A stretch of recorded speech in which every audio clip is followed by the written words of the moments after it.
رب قد آتيتني من الملك وعلمتني من تأويل الأحاديث فاطر السماوات والأرض أنت وليي في الدنيا والآخرة توفني مسلما وألحقني بالصالحين ذلك من أنباء الغيب نوحيه إليك وما كنت لديهم إذ أجمعوا أمرهم وهم يمكرون.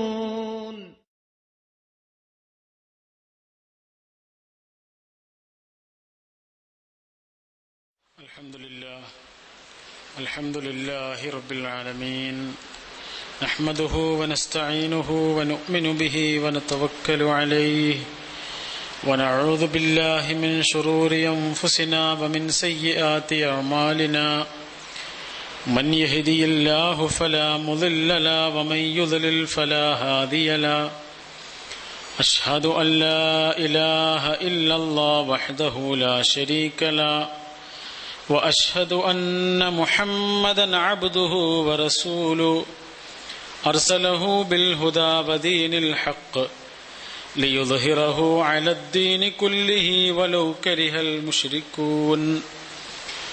اللهم صل على محمد وعلى آل محمد كما صليت على إبراهيم وعلى آل إبراهيم وبارك على محمد وعلى آل محمد كما باركت على إبراهيم وعلى آل إبراهيم إنك حميد مجيد. أما بعد فإن خير الحديث كتاب الله وخير الهدي هدي محمد صلى الله عليه وسلم وشر الأمور محدثاتها وكل محدثة بدعة وكل بدعة ضلالة وكل ضلالة في النار. أعوذ بالله السميع العليم من الشيطان الرجيم. بسم الله الرحمن الرحيم. يا أيها الذين آمنوا اتقوا الله حق تقاته ولا تموتن إلا وأنتم مسلمون. بسم الله الرحمن الرحيم. بل تؤثرون الحياة الدنيا والآخرة خير وأبقى. പ്രിയ നിറഞ്ഞ സഹോദരന്മാരെ, സഹോദരികളെ, അള്ളാഹുവിൻ്റെ കൽപ്പനകളും നിർദ്ദേശങ്ങളും ജീവിതത്തിൻ്റെ എല്ലാ സന്ദർഭങ്ങളിലും ശരിയായ വിധത്തിൽ പാലിച്ച് പഠിച്ച് ജീവിക്കണമെന്ന് ഒരിക്കൽ കൂടി അള്ളാഹുവിൻ്റെ ഭവനത്തിൽ ഒരുമിച്ച് കൂടിയ ഈ സമയത്ത് എന്നെയും നിങ്ങളെയും ഉണർത്തുകയാണ്. അള്ളാഹു അതിനെ നമ്മെ എല്ലാവരെയും അനുഗ്രഹിക്കുമാറാകട്ടെ. ഈ ജീവിതം യഥാർത്ഥത്തിൽ സമയമാണ്. നമ്മുടെ ഇടയിൽ നിന്ന് കുറേ ആളുകൾ മരിച്ചു പോയിട്ടുണ്ട്. യഥാർത്ഥത്തിൽ അവർക്ക് നഷ്ടപ്പെട്ടത് എന്താണ്? അവർക്ക് നഷ്ടപ്പെട്ടത് സമയമാണ്. നമുക്ക് നഷ്ടപ്പെടാത്തത് എന്താണ്? അതും സമയമാണ്. ഒരു വിശ്വാസിയുടെ ജീവിതത്തെ നിരന്തരമായി പേടിപ്പെടുത്തേണ്ട ഒന്നാണ് സമയം. എത്രയാണ് നമ്മൾ പേടിക്കേണ്ടത്? അത്രയും. കാരണം നമുക്ക് ഒരു ഏകദേശ ധാരണ പോലും നമ്മുടെ മരണത്തെക്കുറിച്ചില്ല. പല വിഷയങ്ങളെക്കുറിച്ച് നമുക്കൊരു ഏകദേശ ധാരണ ഉണ്ട്. നമ്മുടെ ആരോഗ്യത്തെക്കുറിച്ചുണ്ട്, നമ്മുടെ സമ്പത്തിനെ കുറിച്ചുണ്ട്, നമ്മുടെ സുഖങ്ങളെക്കുറിച്ചുണ്ട്. പക്ഷെ നമ്മുടെ മരണത്തെക്കുറിച്ച് നമുക്കൊരു ഏകദേശ ധാരണ പോലുമില്ല. അത്രയും അനിശ്ചിതത്വം നിറഞ്ഞ ജീവിതത്തിലൂടെ ഓരോ നിമിഷവും കടന്നുപോയിക്കൊണ്ടിരിക്കുന്നവരാണ് നമ്മൾ. ഇപ്പോൾ അങ്ങാടിയിലേക്ക് ഇറങ്ങിയിട്ട് ആ റോഡൊന്ന് ക്രോസ് ചെയ്യുന്ന സമയത്ത് നമ്മൾ രണ്ട് ഭാഗത്തേക്കൊന്ന് നോക്കും. രണ്ട് ഭാഗത്തു നിന്നും വാഹനങ്ങളൊന്നും വരുന്നില്ല എന്ന് ഉറപ്പാക്കിയതിന് ശേഷമാണ് നമ്മൾ റോഡ് ക്രോസ് ചെയ്യാറുള്ളത്. യഥാർത്ഥത്തിൽ രണ്ട് ഭാഗത്തുനിന്നും വാഹനങ്ങൾ ഇവിടെ എത്തിയിട്ടില്ല എന്നേ ഉള്ളൂ, വരുന്നുണ്ട്. ചീറിപ്പാഞ്ഞ് വരുന്ന വാഹനങ്ങളുണ്ട്. ഒന്ന് തട്ടിയാൽ നമ്മൾ കഷ്ണം കഷ്ണമാകുന്ന അത്രയും വേഗതയിൽ വരുന്ന വാഹനങ്ങൾ രണ്ട് ഭാഗത്തു നിന്നും വരുന്നുണ്ട്. നമുക്ക് വേണ്ടിയുള്ള വാഹനങ്ങളും വരുന്നുണ്ട്, നമുക്കിഷ്ടമില്ലാത്ത വാഹനങ്ങളും വരുന്നുണ്ട്. യഥാർത്ഥത്തിൽ ജീവിതവും ഇങ്ങനെ. എന്താ അല്ലാഹ് പറയുന്നത്? ഇപ്പൊ നമ്മളൊരു കുട്ടി, നമ്മുടെ മകൻ അല്ലെങ്കിൽ മകൾ, ആ മകനെ അല്ലെങ്കിൽ മകളെ നമ്മൾ വളർത്തിക്കൊണ്ടുവരുന്നു. എത്ര ഇഷ്ടമാണ് നമുക്ക്, പറഞ്ഞാൽ തീരാത്തത്ര ഇഷ്ടമാണ്. ചില ആളുകൾക്ക് അത് പ്രകടിപ്പിക്കാൻ കഴിയില്ല മക്കളോട്, പക്ഷെ എന്നാലും ആ കുട്ടികളോട് ഇഷ്ടമാണ്. ആ കുട്ടികളെ കാണുന്നത് ഇഷ്ടമാണ്, കുട്ടികളോടുള്ള ബന്ധം പുതുക്കുന്നത് ഇഷ്ടമാണ്. എത്ര മനോഹരമായ ഒരു സന്തോഷമാണ്, അല്ലെങ്കിൽ എത്ര ഹൃദയം നിറഞ്ഞ ആനന്ദമാണ് നമുക്ക് നമ്മുടെ മക്കളോട്. വിദേശത്തുള്ള നമ്മുടെ സുഹൃത്ത് പറഞ്ഞു, അദ്ദേഹത്തിന്റെ കൂടെ ഉള്ള ഒരാള്, ജോലി ചെയ്തിരുന്ന ഒരാൾ നാട്ടിലേക്ക് വന്നു. നാട്ടിലേക്ക് വന്നിട്ട് എത്ര ലീവ് കഴിഞ്ഞിട്ട് ഇയാൾ പിന്നെയും എക്സ്റ്റെൻഡ് ചെയ്യാണ്, അങ്ങോട്ട് തിരിച്ചു പോകണില്ല. അപ്പൊ ഇയാൾ വിളിച്ചിട്ട് ഇയാളോട് ചോദിച്ചു, എന്താ തിരിച്ചു വരാത്തത്? അപ്പൊ അയാൾ പറഞ്ഞെന്താണെന്നറിയോ? എന്റെ കുട്ടിക്ക് പല്ല് വരുന്നുണ്ട്, അതൊന്ന് മുഴുവൻ വന്ന് കണ്ടിട്ട് ഞാൻ തിരിച്ചു വരാന്ന്. അയാളുടെ ജീവിതത്തിൽ ഏറ്റവും വലിയൊരു സന്തോഷമാണത്. അയാൾക്ക് പിന്നെ ഒരിക്കൽ കാണാമെന്ന് വിചാരിച്ച് നടക്കാത്തൊരു കാര്യമാണത്. അത്രയും നമ്മുടെ മക്കളെ നമ്മൾ ഇഷ്ടപ്പെടുന്നുണ്ട്. എന്നാൽ അങ്ങനെ നമ്മൾ വളർത്തിക്കൊണ്ടുവന്നൊരു കുട്ടി ഒരു ജോലിക്കാരനൊക്കെ ആയതിനു ശേഷം, വരുമാനമൊക്കെ കിട്ടിയതിനു ശേഷം, പിന്നെ ഈ വാപ്പയെയും ഉമ്മയെയും തിരിഞ്ഞു നോക്കണില്ല എന്ന് വിചാരിക്കുക. നമ്മുടെ വാക്കിനൊരു വില കൽപ്പിക്കുന്നില്ല എന്ന് വിചാരിക്കുക. അതാണല്ലോ ഏറ്റവും പ്രധാനം. കുറെ പൈസ തരാന്നുള്ളതല്ലല്ലോ ഏറ്റവും പ്രധാനം. അവരുടെ പരിഗണനയാണ്, അവരുടെ സ്നേഹമാണ്. അല്ലെങ്കിൽ നമ്മൾ അങ്ങോട്ട് നൽകിയതൊന്ന് തിരിച്ചു കിട്ടുക എന്നുള്ള കുറച്ചെങ്കിലും. അത് ഏതൊരു ഉപ്പയും ഉമ്മയും ആഗ്രഹിക്കണം. പക്ഷെ അതൊരു മകന്റെ അടുത്ത് നിന്നോ മകളുടെ അടുത്ത് നിന്നോ തിരിച്ചു കിട്ടുന്നില്ല എന്ന് മാത്രമല്ല, അവഗണനയാണെങ്കിൽ എന്താ മക്കളെ കുറിച്ച് നമ്മൾ പറയാ? ഏറ്റവും അടുപ്പമുള്ള ആളുകൾ വന്ന് ആ കുട്ടികളെ പറ്റി ചോദിച്ചാല് ഈ വാപ്പയും ഉമ്മയും സങ്കടത്തോടു കൂടി പറയും, അവനിപ്പോ ഞങ്ങൾക്കൊരു വില ഒന്നും തരുന്നില്ല എന്ന് പറയും. അവനിപ്പോ ഞങ്ങൾക്കൊരു വില, ഓനിപ്പോ കല്യാണം കഴിച്ചു, കല്യാണം ഓന്റെ ഭാര്യ വീട്ടുകാർ അല്ലെങ്കിൽ എന്റെ കൂട്ടുകാര്, ഓന്റെ ചങ്ങാതിമാര് ഇങ്ങനെ പറഞ്ഞിട്ട് പറയും, ഞങ്ങൾക്കിപ്പോ അവന്റെ ജീവിതത്തിൽ ഒരു വിലയും നിലയൊന്നും ഇല്ല എന്ന് പറയും. എത്ര സങ്കടത്തോടു കൂടിയാണ് പറയണേ. അതേ വാക്കാണ്, ഇതേ വാക്ക് പടച്ചോൻ പറഞ്ഞിട്ടുണ്ട്. ആരെക്കുറിച്ച്? ചില ആളുകളെ കുറിച്ച്. വമാ ഖദറുല്ലാഹ ഹഖ്ഖ ഖദ്രിഹി, അവരുടെ ജീവിതത്തില് പടച്ചോനൊരു വലിയ നിലയൊന്നുമില്ല. അവരുടെ സമയത്തില് അള്ളാഹുവിന് കുറച്ച് സമയമൊന്നും അവർ കൊടുക്കണില്ല.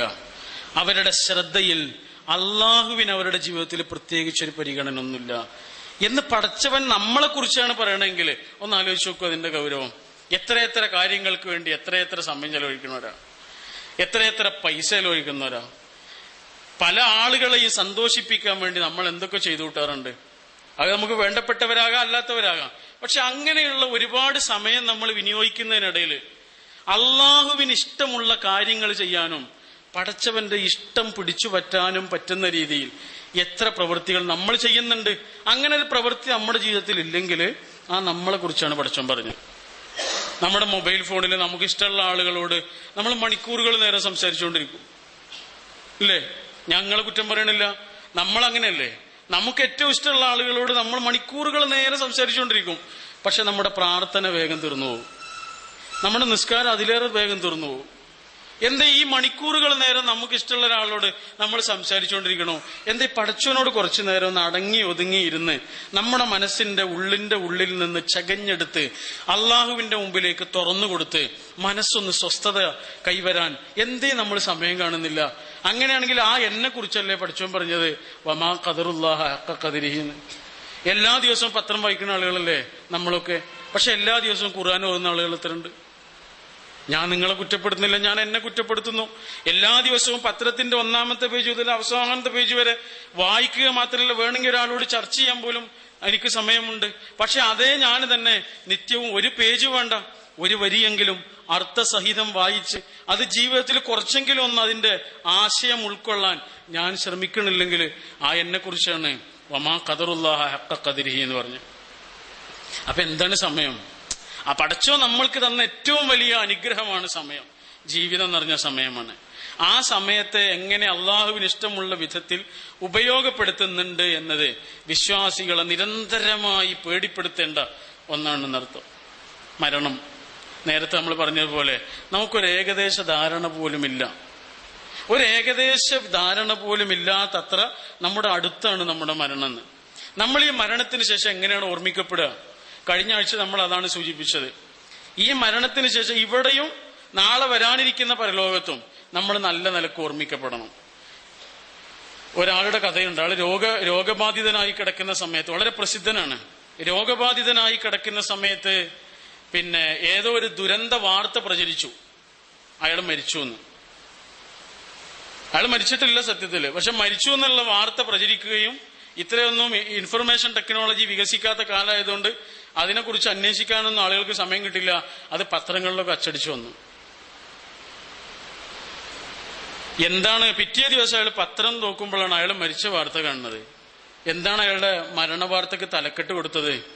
മരണത്തിന്റെ കൊലപാതകീന. മരണത്തിന്റെ കൊലപാതകീന്ന്, അല്ലെ മരണത്തിന്റെ വാഹകൻ, മരണത്തിന്റെ പ്രവാചകൻ, മരണത്തിന്റെ വാഹകൻ, കൊലപാതകത്തിന്റെ പ്രവാചകൻ, കൊലപാതകത്തിന്റെ വാഹകൻ. ഇങ്ങനെയൊക്കെയാണ് അയാൾക്ക് ഓരോ പത്രങ്ങൾ തലക്കെട്ട് ഇട്ടത്.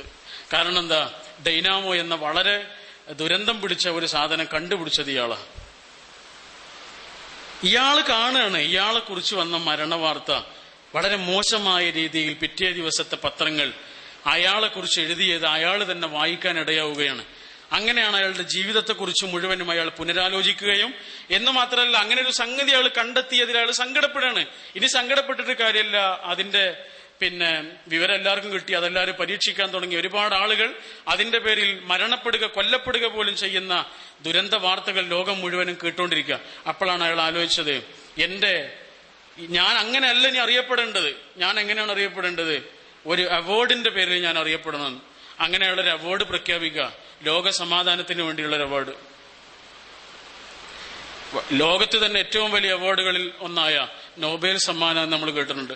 ആൽഫ്രഡ് നോബേൽ എന്ന് പറഞ്ഞ ഒരാള് അദ്ദേഹത്തിന്റെ സ്മരണയ്ക്ക് വേണ്ടി ഏർപ്പെടുത്തിയ ഒരു അവാർഡാണിത്. അതിന്റെ സത്യത്തിൽ അതിന്റെ കാരണം ഇതായിരുന്നു, ആ പത്രവാർത്തയായിരുന്നു.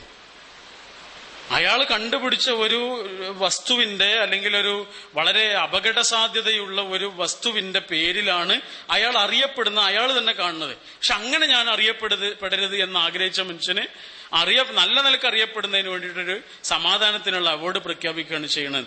ഒന്ന് ആലോചിച്ച് നോക്കൂ, നമ്മളൊക്കെ എങ്ങനെ അറിയപ്പെടുക? വരാനിരിക്കുന്ന സമയത്ത് നമ്മൾ ഇവിടുന്ന് പോയാൽ ഈ ലോകം വളരെ മനോഹരമായി മുന്നോട്ട് പോകും. നമ്മൾ പലപ്പോഴും ആലോചിക്കാറുണ്ട്, നമ്മൾ മരിച്ചു നമ്മളെ കുട്ടികളെന്തോ, കുട്ടികളൊക്കെ സന്തോഷത്തോടു കൂടി ജീവിക്കും. നമ്മൾ മരിച്ചു പോയാൽ ഈ ലോകം വളരെ മനോഹരമായി മുന്നോട്ട് പോകും. പക്ഷെ ഇവിടെ ബാക്കിയാകുന്ന ആളുകളുടെ മനസ്സിൽ നമ്മളെക്കുറിച്ച് നല്ല ഓർമ്മകൾ ബാക്കിയാകുന്നത് നമ്മുടെ സമയം കൊണ്ട്, നമ്മൾ ചെലവഴിച്ച ഊർജം കൊണ്ട്, നമ്മൾ നേടിയെടുത്ത നല്ല അമലുകൾ കൊണ്ടാണ്. റസൂലുള്ളാഹി സ്വല്ലല്ലാഹു അലൈഹി വസല്ലമയുടെ കുറെ പ്രാർത്ഥനകൾ നമ്മൾ കണ്ടിട്ടുണ്ടല്ലോ. ഏതെങ്കിലും ഒരു പ്രാർത്ഥനയിൽ റസൂലുള്ളാഹി സ്വല്ലല്ലാഹു അലൈഹി വസല്ലം റസൂലുള്ളാഹിക്ക് വേണ്ടിയിട്ട് ദീർഘായുസ് ലഭിക്കാൻ പ്രാർത്ഥിച്ചത് കാണുന്നില്ല. വേറെ ആളുകൾക്ക് വേണ്ടി പ്രാർത്ഥിച്ചിട്ടുണ്ട്. ദീർഘായുസ് വേണമെന്ന് ആഗ്രഹിക്കുന്നവർ കുടുംബ ബന്ധം പുലർത്തട്ടെ എന്ന് പറഞ്ഞിട്ടുണ്ട്. ഇങ്ങനെ ദീർഘായുസ് മറ്റുള്ളവർക്ക് നേടുന്നതിനും ലഭിക്കുന്നതിനും ആവശ്യമായ ഒരുപാട് മാർഗങ്ങൾ പറഞ്ഞിട്ടുണ്ട്. എന്നാൽ റസൂലുള്ളാഹിക്ക് വേണ്ടിയിട്ട് അള്ളാഹു എനിക്ക് നീ ദീർഘായുസ് തരണമെന്ന് റസൂലുള്ള പ്രാർത്ഥിക്കണ എവിടെയും കാണില്ല. എന്തുകൊണ്ടാണത്? ആയുസിന്റെ നീളത്തിനൊന്നും വലിയ കാര്യമില്ല. ആയുസിന്റെ നീളം ഉണ്ടെങ്കിൽ ആ ആയുസ് കൊണ്ട് നല്ല അമലുകൾ ചെയ്യുന്നവർക്ക് അതുകൊണ്ട് കാര്യമുണ്ട് എന്നല്ലാതെ കുറെ കാലത്ത് ആയുസിലൊന്നും വലിയ കാര്യമില്ല. പിന്നെ എന്താണ് നമ്മുടെ ജീവിതത്തിന്റെ ഏറ്റവും വലിയ ലക്ഷ്യം? കുറെ കാലത്തെ ജീവിതമല്ല, ഉള്ള ജീവിതം, സന്തോഷത്തോടുകൂടി സംതൃപ്തിയോടുകൂടി ഉള്ള ജീവിതം കൊണ്ട് സുഖമായി ജീവിച്ച്, ആർത്തിയില്ലാതെ, ആഡംബരമില്ലാതെ, ധൂർത്തില്ലാതെ, അതല്ലെങ്കിൽ അഹങ്കാരമില്ലാതെ ജീവിതത്തെ ഉപയോഗപ്പെടുത്തുക എന്നുള്ളതാണ് ആയുസിന്റെ അർത്ഥം. ഈയൊരു സാരമാണ്, ഈ ഒരു ആശയമാണ് ഖുർആനിൽ പലയിടങ്ങളിലായി നമുക്ക് കാണാൻ കഴിയുന്നത്. സൂറത്തുൽ മുൽക്കിലെ 2-ാമത്തെ വചനം എന്താണ് അല്ലാഹു പറഞ്ഞത്? അല്ലദീ ഖലഖൽ മൗത വൽ ഹയാത ലിയബ്ലുവക്കും അയ്യുക്കും അഹ്സനു അമല. എന്തിനാണ് ഇങ്ങനെ ഒരു ജീവിതവും പിന്നെ ഒരു മരണവും? എന്തിനാണത്? എന്തിനാണ്? നമ്മുടെ കൂട്ടത്തിൽ ആരാണ് ഏറ്റവും നല്ല അമലുകൾ സമ്പാദിച്ചത് എന്നറിയുവാനാണ്. ആരാണ് കുറെ അമലുകൾ ചെയ്തത് എന്നറിയാനല്ല, ആരാണ് ഏറ്റവും നല്ല, അഹ്സൻ എന്ന് പറഞ്ഞാൽ ഏറ്റവും നല്ലത് എന്നല്ല, ഏറ്റവും മികച്ച അമലുകൾ ആരാണ് ചെയ്യുന്നത് എന്നറിയുവാനാണ് എന്നാണ് ഖുർആൻ പറയുന്നത്. നമ്മൾ ഈ ലോകത്തേക്ക് ജനിച്ചു വരുന്നതിന് മുമ്പ് നമ്മളെ കുറിച്ചുള്ള ഓർമ്മ ഇങ്ങനെ കൂടിക്കൊണ്ടേയിരിക്കും. ഇപ്പൊ നമ്മുടെ ഉമ്മ അല്ലെങ്കിൽ നമ്മുടെ ഭാര്യ അല്ലെങ്കിൽ പെങ്ങള് മകള് ഇവരൊക്കെ ഗർഭിണിയാകുമ്പോ നമുക്ക് സന്തോഷം ഇങ്ങനെ ഇരട്ടിച്ചിരട്ടിച്ച് വരികയാണ് ചെയ്യുക. ആ ഗർഭത്തിലിരിക്കുന്ന കുഞ്ഞിനെ കുറിച്ചുള്ള ഓർമ്മകൾ കൂടി വന്നുകൊണ്ടിരിക്കും ഓരോ മാസവും പിന്നിടും തോറും. പക്ഷെ നമ്മൾ ഇവിടുന്ന് മരിച്ചു പോയാലോ ഓർമ്മ കുറഞ്ഞു വരും. നമ്മളെ ഏറ്റവും ഇഷ്ടപ്പെടുന്നു എന്ന് പറയുന്ന ആളുകളും നമ്മളെ വല്ലപ്പോഴും ഒന്ന് ഓർക്കുന്ന